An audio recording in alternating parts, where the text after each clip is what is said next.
ಮುಖದಲ್ಲಿ ಕಳೆ ತುಂಬಾ ಎದ್ದು ಕಾಣಿಸ್ತಾ ಇದೆ. ಕರ್ನಾಟಕ ಜನತೆಯ ಪ್ರೀತಿ ನಿಮ್ಮ ಮುಖದಲ್ಲಿ ಕ್ಲೀನಾಗಿ ಕಾಣಿಸ್ತಾ ಇದೆ. ಹೆಂಗ್ ಅನಿಸ್ತಾ ಇದೆ ಮೇಡಮ್? ತುಂಬಾ ಖುಷಿಯಾಗಿದೆ. ನಿರೀಕ್ಷೆನೇ ಮಾಡಿರಲಿಲ್ಲ ನಾನು. ನಾನು ಅದನ್ನೇ ಹೇಳ್ತಿದ್ದೆ, ಬಿಗ್ ಬಾಸ್ ಮನೆಯಿಂದ ನಾನೇನು ಕಳ್ಕೊಳ್ಳುವ ಭಯ ಇಟ್ಕೊಂಡು ಹೋಗ್ತಿಲ್ಲ, ಏನನ್ನು ನಿರೀಕ್ಷೆನೂ ಮಾಡಲ್ಲ ಅಂತಲೇ ಹೋಗಿದ್ದೆ.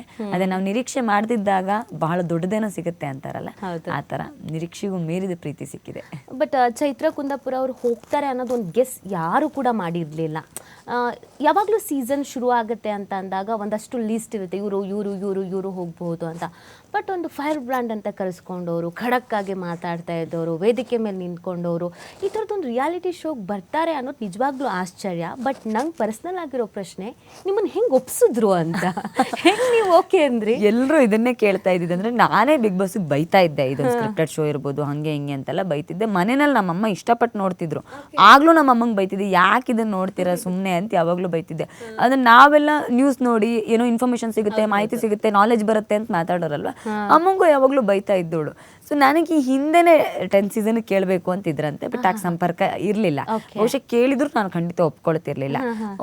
ನನಗೆ ಫೋನ್ ಬಂದಿದ್ದದೆ, ನೀವು ಕೇಳಿದ್ರಲ್ಲ ಹೆಂಗೆ ಒಪ್ಸಿದ್ರು ಅಂತ. ಅಜಯ್ ಸಿಂಹ ಅಂತ ಒಬ್ರು ವ್ಯಕ್ತಿ, ಅವ್ರು ಯಾರು ಅಂತ ಇಲ್ಲಿ ತನಕ ನಾನು ಭೇಟಿ ಮಾಡಿಲ್ಲ.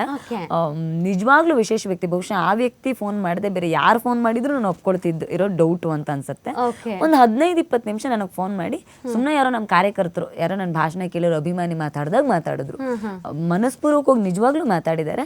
ಒಂದು 15-20 ನಿಮಿಷ ನನ್ನ ಬಗ್ಗೆ, ನಾನು ಕೆಲಸ ಮಾಡೋ ಕ್ಷೇತ್ರಗಳ ಬಗ್ಗೆ ಮಾತಾಡಿ ಆಮೇಲೆ ವಿಶ್ವಾಸಕ್ಕೆ ತಗೊಂಡ್ಮೇಲೆ ಹೇಳಿದ್ರು, ನಾನು ಬಿಗ್ ಬಾಸ್ಗೆ ನಿಮ್ಮ ಹೆಸರನ್ನು ಸಜೆಸ್ಟ್ ಮಾಡಬೇಕು ಅನ್ನೋ ಕಾರಣಕ್ಕೆ ನಿಮಗೆ ಫೋನ್ ಮಾಡ್ತಿದ್ದೇನೆ ಅಂತ. ಸೊ ಅದು ಎಲ್ಲೋ ಒಂದು ಕಡೆ ಅವ್ರು ಆ ವಿಶ್ವಾಸ ಗಳಿಸಿದ ರೀತಿ, ಅವ್ರು ನನ್ನನ್ನು ಅಪ್ರೋಚ್ ಮಾಡಿದ ರೀತಿ ಅದ್ಭುತ ಅಂತ ಅನ್ನಿಸ್ತು. ಸೆಕೆಂಡ್ ಆಗಲೂ ಒಂದಷ್ಟು ಇದಿತ್ತು, ಆದರೆ ಫಸ್ಟ್ ಮೀಟಿಂಗ್ನಲ್ಲಿ ಒಬ್ಬರು ಯಶವಂತ್ ಅಂತ, ಅವರು ತುಂಬ ಅದ್ಭುತವಾಗಿ, ನಾನು ಏನೇನು ಪ್ರಶ್ನೆಗಳನ್ನ ಇಟ್ಕೊಂಡು ಹೋಗ್ತೀವಿ ಗೊತ್ತಾ, ನಮಗೆಲ್ಲ ಗೊತ್ತಿಲ್ಲದೆ ಇರೋರು ಇಂಡಸ್ಟ್ರಿ ಬಗ್ಗೆ ಗೊತ್ತಿರಲ್ಲ, ಹಿಂಗಿರ್ಬೋದು ಹಂಗಿರ್ಬೋದು ಅಂತ ಪ್ರಶ್ನೆಗಳನ್ನ ಇಟ್ಕೊಂಡು ಹೋಗಿದ್ದೆ ನಾನು ಮೊದಲನೇ ಮೀಟಿಂಗ್ನಲ್ಲಿ, ಕೇಳಬೇಕಿದ್ದನ್ನೆಲ್ಲ ಅಂತ. 1-to-1 ಮೀಟಿಂಗ್ ನೇರವಾಗಿ ಚಾನೆಲ್ನ ಜೊತೆ ಇದ್ದಾಗ ನಾನು ಇದೆಷ್ಟು ಪ್ರಶ್ನೆ ಕೇಳಬೇಕಪ್ಪ ನೋಡೋಣ ಅಂತ ಅನ್ಕೊಂಡು ಹೋಗಿದ್ದೆ. ನನ್ನ ಪ್ರಶ್ನೆ ಕೇಳೋಕ್ಕಿಂತ ಮುಂಚೆನೆ ನನ್ನ ಮನಸ್ಸಲ್ಲಿ ಇದೆಲ್ಲ ಪ್ರಶ್ನೆ ಇದೆ ಅಂತ ಅವರೇ ಟಕ್ ಅಂತ ಉತ್ತರ ಕೊಟ್ಕೊಂಡು ಹೋದ್ರು. ಸೊ ಮೊದಲನೇಗೆ ಅವ್ರು ಕನ್ವಿನ್ಸ್ ಮಾಡಿದ್ರಿ, ಅಂದ್ರೆ ನನಗೊಂದಷ್ಟು ಸ್ಪಷ್ಟನೆ ಕೊಟ್ರು, ಇದು ಹೀಗಲ್ಲ, ನಿಮ್ಮ ಮನಸ್ಸಲ್ಲಿ ಹೀಗಿರ್ಬೋದು, ಇದು ಹೀಗಲ್ಲ, ಟಾಸ್ಕೇ ಬಿಗ್ ಬಾಸ್ ಅಲ್ಲ, ಇದು ಸ್ಕ್ರಿಪ್ಟೆಡ್ ಅಲ್ಲ, ನಾವೆಲ್ಲೂ ಹೇಳಲ್ಲ ಅನ್ನೋದ್ರ ಬಗ್ಗೆ ಬಹಳ ಕ್ಲಿಯರ್ ಆಗಿ ನನಗೆ ಹೇಳಿ ಮನವರಿಕೆ ಮಾಡಿದಾಗ, ಅದೇ ಆ ಒಪ್ಸಿದ ರೀತಿ ಇದೆ ಅಲ್ಲ, ಆ ತಂಡದ ಆ ಡೆಡಿಕೇಶನ್ಗೆ ನಾನು ನಿಜವಾಗ್ಲೂ ಮೆಚ್ಕೋತೀನಿ. ಈಗ ನಾರ್ಮಲ್ ಆಗಿ ನಾವು ಸಿನಿಮಾ ಅಥವಾ ಈ ಕಿರುತೆರೆ ಅಂತೆಲ್ಲ ಬಂದಾಗ ಅವ್ರಿಗೆ ಈ ಪರ್ಸ್ನಲ್ ಲೈಫ್ಗೂ ಮತ್ತೆ ಬೇರೆ ಲೈಫ್ಗೂ ವ್ಯತ್ಯಾಸ ಅಂತ ಅನ್ಸಲ್ಲ. ಬಿಕಾಸ್ ಅವ್ರಿಗೆ ಎಲ್ಲಿ ಹೋದ್ರು ಕ್ಯಾಮ್ರಾಗಳು ಓಡಾಡ್ತಾ ಇರುತ್ತೆ, ಸೋಷಿಯಲ್ ಮೀಡಿಯಾದಲ್ಲೆಲ್ಲ ಸಿಕ್ಕಾಬಟ್ಟೆ ಆಕ್ಟಿವ್ ಇರ್ತಾರೆ. ಒಂದು ಪಾನಿಪುರಿ ತಿಂದ್ರು ಓಕೆ, ಅವ್ರು ಇವತ್ತು ಪಾನಿಪುರಿ ತಿಂದಿದ್ದಾರೆ ಅಂತ ಗೊತ್ತಾಗ್ತಾ ಇರುತ್ತೆ. ಬಟ್ ನಾವು ಜರ್ನಲಿಸ್ಟು ಅಥವಾ ಈ ಥರದ್ದು ಹೋರಾಟಗಾರರು ಅಂತ ಬಂದಾಗ ನಮ್ಮ ಲೈಫ್ನ ನಾವು ತುಂಬ ಗೌಪ್ಯವಾಗಿ ಇಟ್ಕೊಳ್ಳೋದಕ್ಕೆ ಇಷ್ಟಪಡ್ತೀವಿ, ಎಕ್ಸ್ಪೋಸ್ ಮಾಡ್ಕೊಳ್ಳಲ್ಲ. ಬಟ್ ನಿಮಗೆ ಆ ಭಯ ಆಯ್ತಾ, ಅಲ್ಲಿ ಹೋದರೆ ಒಂದು ಎಕ್ಸ್ಪೋಸ್ ಆಗತ್ತೆ, ಇಮೇಜ್ ಡ್ಯಾಮೇಜ್ ಆಗ್ಬಹುದು, ಈ ಥರದ್ದು ಏನಾದರೂ ಆಗಬಹುದು, ಆ ಥರದ್ದು ಏನಾದ್ರು ಭಯ ಆಯ್ತಾ? ನನಗೆ ನನ್ನ ಇಮೇಜ್ ಡ್ಯಾಮೇಜ್ ಆಗುತ್ತೆ ಅನ್ನೋ ಭಯ ಇರಲಿಲ್ಲ. ಯಾಕಂದ್ರೆ ನಾನು ಮನೆಯಲ್ಲಿ ತುಂಬಾ ಸಹಜವಾಗಿರೋ ಹುಡುಗಿ, ಮತ್ತು ನನ್ನ ಜೀವನ ಶೈಲಿ ಹೊರಗಿನ ನಾನೇನು ಭಾಷಣ ಮಾಡ್ತೀನಿ ಅದಕ್ಕಿಂತ ವಿಭಿನ್ನವಾಗೇನೂ ಇಲ್ಲ ನನ್ನ ಜೀವನ ಶೈಲಿ. ಸಹಜವಾಗಿ ನಾನು ಮನೆಯಲ್ಲಿ ಹೆಂಗಿದ್ದೀನಿ ಹಾಗೇನೆ ಬೇರೆ ಕಡೆ ವೇದಿಕೆಯಲ್ಲೂ ನಿಂತು ಮಾತಾಡ್ತೀನಿ. ನಾನು ಏನು ಪಾಲನೆ ಮಾಡೋದಕ್ಕೆ ಸಾಧ್ಯನೋ ಅದನ್ನ ಮಾತ್ರ ವೇದಿಕೆಯಲ್ಲಿ ನಿಂತು ಮಾತಾಡೋಳು. ಒಂದು ಭಯ ಇದ್ದಿದ್ದು ಅಂದ್ರೆ ಫ್ಯಾಮಿಲಿ ಬಗ್ಗೆ ನಾನು ಎಲ್ಲೂ ಹೇಳ್ಕೊಳ್ತಿರ್ಲಿಲ್ಲ.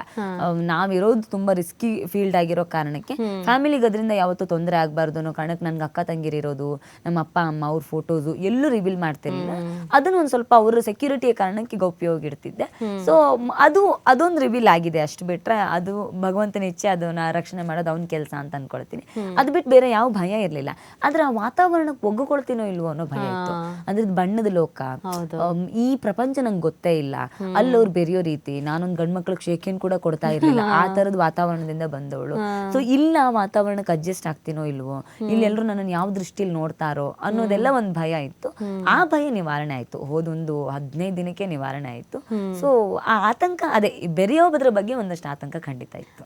ಸಾಮಾನ್ಯವಾಗಿ ನಾವೀಗ ಬಿಗ್ ಬಾಸ್ಗೆ ಹೋದವರು ಹೋಗಿ ಬಂದವ್ರನ್ನ ಕೇಳಿದಾಗ ಈ ಹಿಂದಿನ ಸೀಸನ್ ನೋಡಿದ್ರಾ ನೀವು, ನಿಮ್ಗೊಂದು ಐಡಿಯಾ ಇತ್ತಾ ಅಂತ ಕೇಳ್ತಾ ಇರ್ತೀವಿ. ಈಗೆಲ್ಲ ಮೊಬೈಲಲ್ಲೇ ಚೆಕ್ ಮಾಡೋದ್ರಿಂದ ಅಟ್ಲೀಸ್ಟ್ ಅಲ್ಲಿವರೆಗೂ ನೋಡಿಲ್ಲ ಅಂತಂದ್ರೂ ಹಿಂಗೊಂದು ಆಫರ್ ಬಂದಿದೆ ಅಂತಂದ್ಮೇಲೆ ಒಂದು ಗೂಗಲ್ ಮಾಡಿ ನೋಡಿರ್ತಾರೆ, ಒಂದಷ್ಟು ವೀಡಿಯೋಸ್ನೆಲ್ಲ ರೆಫರೆನ್ಸ್ನಲ್ಲಿ ನೋಡಿರ್ತಾರೆ ಅಂತ. ನೀವು ಆ ಥರ ಟ್ರೈ ಏನಾದರೂ ಮಾಡಿದ್ರಾ, ಅಥವಾ ಅದಕ್ಕೆ ಹೋಗೋದಕ್ಕಿಂತ ಮುಂಚೆನೇ ಒಬ್ಬ ಸ್ಪರ್ಧಿ ಬಗ್ಗೆ ತುಂಬಾ ಸಿಕ್ಕಾಪಟ್ಟೆ ಇಲ್ಲಿ ರಾಧಾಂತ ಮಾಡ್ಕೊಂಡವರು ಹೊರಗಡೆ ಬಂದವರು ಈ ಹಿಂದಿನ ಸೀಸನ್ಗಳಲ್ಲಿ ಇದ್ರು. ಸೊ ಅವ್ರ ಬಗ್ಗೆ ಎಲ್ಲ ಗೊತ್ತಿತ್ತ, ಗಮನಕ್ಕೆ ಬಂದಿತ್ತ ಹೇಗೆ? ಅದು ಸ್ವಲ್ಪ ಮಾಹಿತಿ ಇತ್ತು, ಈ ವರ್ತೂರು ಸಂತೋಷ್ ಅವ್ರ ಪ್ರಕರಣ ಆಗಿದ್ದು. ಸೊ ಅದೆಲ್ಲ ಒಂದ್ ಸ್ವಲ್ಪ ಗೊತ್ತಿತ್ತು. ಅದೇ ಅದಕ್ಕಿಂತ ಮುಂಚೆ ನಾನು ನೋಡ್ತಿರ್ಲಿಲ್ಲ. 10th ಸೀಸನ್ ಒಂದ್ ಸ್ವಲ್ಪ ನೋಡಿದ್ದೆ. ಸೊ ವರ್ತೂರು ಸಂತೋಷ್ ಅವ್ರ ಪ್ರಕರಣ ಅದೆಲ್ಲ ಆಗಿದ್ ಕಾರಣ ನೋಡಿದ್ದೆ. ಸೊ ಅದಾದ್ಮೇಲೆ ನಾನು ನನಗೆ ಸಮಯ ಬಹಳ ಕಡಿಮೆ ಇತ್ತು. ನಂದು ವ್ಯವಹಾರಗಳು ಮತ್ತೊಂದು ಮಗದೊಂದು, ನಾವು ಒಂದ್ 3 ತಿಂಗಳಿಗೆ ಅಂತಲೇ ಅವ್ರು ಹೇಳ್ಬಿಟ್ಟಿದ್ರು, ನೀವು 18 ವಾರಕ್ಕೆ ಅಂತಂತೂ ಖಂಡಿತ ಫಿಕ್ಸ್ ಆಗ್ಬೇಕಾಗುತ್ತೆ, ನೀವು ಒಂದೇ ವಾರಕ್ಕೆ ಬಂದ್ರು ಅದು ಹೇಳೋದಕ್ಕಾಗಲ್ಲ ಅಂತ. ಸೊ ಅಷ್ಟು ತನಕಕ್ಕೆ ನಾನು ಇಲ್ಲ ಅಂದ್ರೆ ವ್ಯವಸ್ಥೆಗಳನ್ನ ಮಾಡ್ಕೊಳ್ಳೋದು ಬಹಳ ದೊಡ್ಡದು. ಈಗ ನಮ್ಮ ವ್ಯವಹಾರಗಳು, ನಮ್ಮ ಜವಾಬ್ದಾರಿಗಳನ್ನ ನಿಭಾಯಿಸೋದಕ್ಕೆ ಏನೋ ಒಂದು ಪರ್ಯಾಯ ವ್ಯವಸ್ಥೆ ಮಾಡಿಡ್ಬೇಕಲ್ಲ, ಅದಕ್ಕೆ ಸಮಯ ಹೋಗ್ತಿತ್ತು ನನಗೆ. ಹಾಗಾಗಿ ಅದ್ರ ಬಗ್ಗೆ ಎಲ್ಲ ತುಂಬಾ ಚೆಕ್ ಮಾಡೋದಕ್ಕೆ ಆಗ್ತಿರ್ಲಿಲ್ಲ. ಬಟ್ ಅದೇ ಈ ಬೇರೆ ಏನೋ ಅಂತ, ಈಗ ನಾನು ಯಾವ್ದ್ರದ್ದಾದ್ರೂ ಒಂದು ಇತಿಹಾಸ ಓದೋದ್ರ ಬಗ್ಗೆ ನಂಗೆ ಒಂಚೂರು ಕುತೂಹಲ. ಸೊ ಈಗ ಬಿಗ್ ಬಾಸ್ ಹೆಂಗ್ ನಡೆಯುತ್ತೆ ಅನ್ನೋದು ಗೊತ್ತಿಲ್ಲ ಅಂದ್ರು, ಬಿಗ್ ಬಾಸ್ ಅನ್ನೋ ಕಾರ್ಯಕ್ರಮ ಹೇಗ್ ಪ್ರಾರಂಭ ಆಯ್ತು ಅದ್ರ ಬಗ್ಗೆ ಒಂದ್ ಸ್ವಲ್ಪ ತಿಳ್ಕೊಳ್ಬೇಕು. ಯಾಕೆ ಪ್ರಾರಂಭ ಆಯ್ತು, ಎಲ್ಲಿ ಪ್ರಾರಂಭ ಆಯ್ತು, ಸಹಜವಾಗಿರತ್ತಲ್ಲ, ನಾವೆಲ್ಲ ಇತಿಹಾಸ ನೋಡ್ತೀವಿ, ಈಗಿನದನ್ನೆಲ್ಲ ನೋಡೋದಿಲ್ಲ. ಸೊ ಅದ್ರ ಬಗ್ಗೆ ಒಂದ್ ಸ್ವಲ್ಪ ಹಿಸ್ಟ್ರಿ ಬಗ್ಗೆ ನೋಡೋಣ ಅಂತ ಅನ್ಕೊಂಡಿದ್ದೆ.